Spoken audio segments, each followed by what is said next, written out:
Dito narating namin ang unang ilog papunta sa probinsya ng Benguet.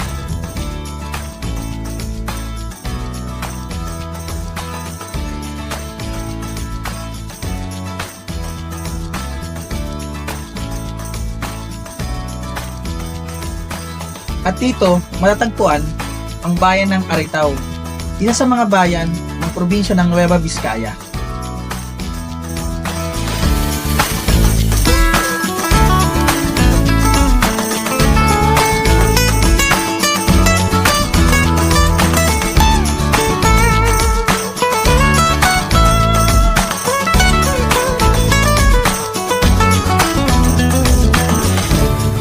Sumunod dito ang bayan ng Kayapa. Dito matatagpuan nyo na ang mga nagagandahang pananim sa gilid ng bundok.